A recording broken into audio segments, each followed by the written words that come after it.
ఇంతకు మించి దిగజారడనుకున్న ప్రతిసారి జగన్మోహన్ రెడ్డి ఇంకా దిగజారుతూనే ఉన్నాడు. తెనాలిలో జరిగినటువంటి సంఘటన, కరుడుగట్టిన నేరస్తులు, భూ కబ్జాదారులు, గంజాయి స్మగ్లర్లు, అనేకమైనటువంటి దోపిడీ కేసుల్లో ఉన్నటువంటి వ్యక్తులు, హత్యా ప్రయత్నం చేసినటువంటి కేసుల్లో ఉన్నటువంటి వ్యక్తులు, సాక్షిలో అసత్యపు మాటలు రాస్తూ దళితుల్ని నమ్మించేటువంటి ప్రయత్నం, ఓదార్పు యాత్రకు పోవడం, గంజాయి స్మగ్లర్లు, భూ కబ్జాదారులు, రౌడీ షీటర్లు, గతంలోనే వీళ్ళ మీద రౌడీ షీటర్లు ఉన్నాయి. వీళ్ళను ఓదార్పు యాత్రకు వెళుతూ దళితుల్ని ఓదార్పు యాత్ర, దళితులకి అన్యాయం జరిగింది, ఓదార్పు యాత్రకు వెళ్తున్నాను, ఆ కుటుంబాలని పరామర్శిస్తానని చెప్పడం జగన్మోహన్ రెడ్డి యొక్క నీచ మనస్తత్వానికి ఇదొక నిదర్శనం. గతంలో జగన్మోహన్ రెడ్డి గారు ముఖ్యమంత్రిగా ఉన్నప్పుడు దళితుల మీద జరగని అఘాయిత్యాలు లేవు.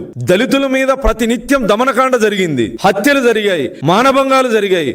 ఇన్ని జరిగినా ఏ రోజు కూడా జగన్మోహన్ రెడ్డి అనే వ్యక్తి దళితులకు అండగా బయటకు వచ్చినటువంటి పరిస్థితి లేదు. ఇతని పార్టీలో ఎమ్మెల్సీగా ఉన్నటువంటి అనంతబాబు అనే వ్యక్తి దళితుడిని చంపి డోర్ డెలివరీ చేసి ఆ ఇంటికి శవాన్ని అప్పగించి మీరు కేసు పెడితే మీ రెండో కొడుకును కూడా చంపుతామని బెదిరించినటువంటి అనంతబాబుని కనీసం పార్టీ నుంచి సస్పెండ్ చేయకపోగా, ఎమ్మెల్సీ పదవి నుంచి బర్తరాఫ్ చేయకపోగా, ఆ దళిత కుటుంబాన్ని ఈ రోజుకి పరామర్శించినటువంటి సందర్భం లేదు. కనీసం ముఖ్యమంత్రిగా ఫోన్లో కూడా ఆ కుటుంబాన్ని పరామర్శించలే.